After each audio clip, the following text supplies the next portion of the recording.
The Hong Kong broadband market, there's a general misconception that it's a very matured market. It is. 85% of Hong Kong's households have a broadband connection, but only 45% of households have a fiber to the home connection. And within that space, we are the market leader. So we have disrupted the market. We were the first to launch 100 megabits to the home and 1 gig to the home back in 2004. So if you can turn back the clock half a dozen years and think about having 1 gig to the home available back then. Today it's becoming more of a norm, but back then it was a disruptive kind of introduction. I think the common trend is demand for capacity is just going through the roof. Our approach is we provide unlimited bandwidth to the home and you do whatever you like with it.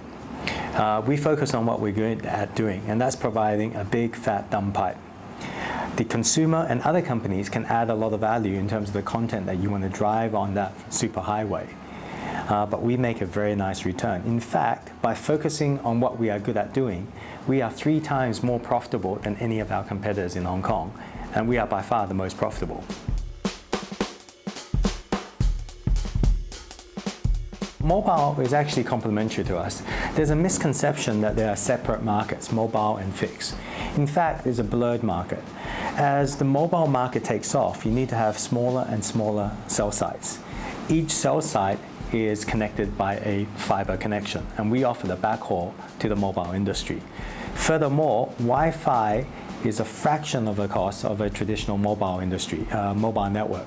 So mobile carriers around the world are looking to offload their traffic to a Wi-Fi.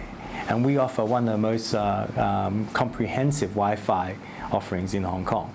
So that's another opportunity for us to capture the mobility value chain.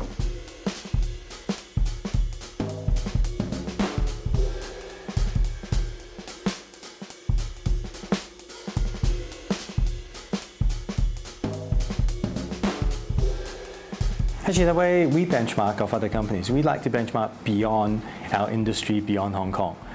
For example, when we look at reliability, we actually benchmark off Ocean Park, the fish company in Hong Kong, not fish, the aquarium company in Hong Kong.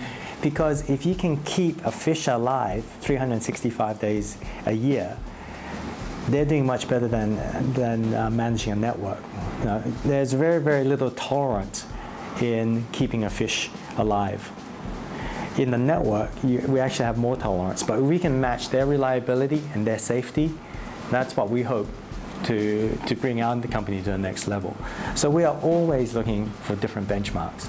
Another example is our office is out in the industrial areas of Hong Kong. We're about half an hour away from the city. But we took our tea ladies to the Four Seasons Hotel to experience what it is like to have the best-in-class service. And we hope to deliver a Four Seasons Hotel kind of service in Kwai Chung, where our offices are. But how do we interact? All means. Face-to-face, when we come to your home to install our physical network. Over the phone, if there's a service inquiry. We benchmark off different companies. On the phone, we benchmark American Express Centurion card, the black card. That's our benchmark for customer care.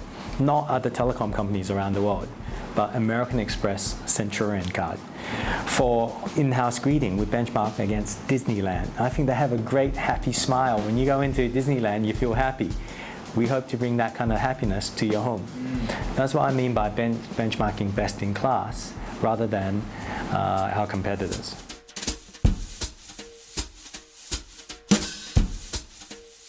For us, customer service is integral to our company. So we own all the touch points. We don't just look at short-term financials. If we did, we'll probably outsource many of the touch points. But for us, we own the company. 63 colleagues have put together money to buy 14% of our company in a management buyout. So we are very vested in our company, and we are here for the long term. So customer care is integral to our service offering. Our approach is, if you look at the airline industry, every airline can buy planes from the same suppliers, be it Airbus or Boeing. But the difference between a great carrier and a poor carrier is not the hardware, it's the people that run it. The reliability is not based on the hardware, it's the maintenance team. The service experience is the crew, it's not the hardware. And that's how we see it.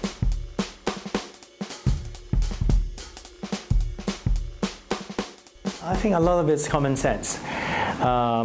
We're in the business world, so we have to be financially literate, but we work in a people company. The far majority of our expenses relate to people, so we need to have that overlap. The way we run the company, 99% of what we invest and how we use our shareholder capital is based on your typical business school kind of DCF, IRR, payback type analysis. But 1% we invest with our heart.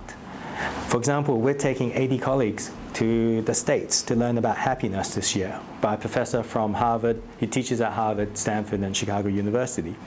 So 1% of what we spend is based on our heart, not our financial return.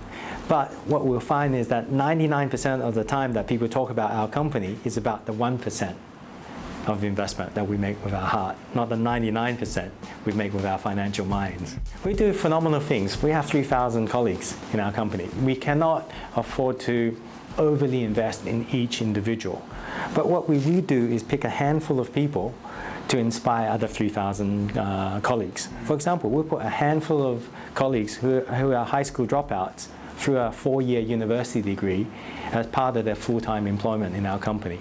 And we hope that those 40 people will inspire the rest of the 3,000.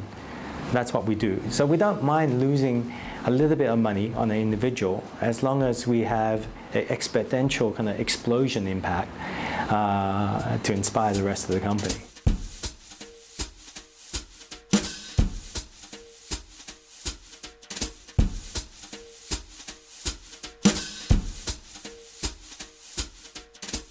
Well, CXO, X stands for a variable.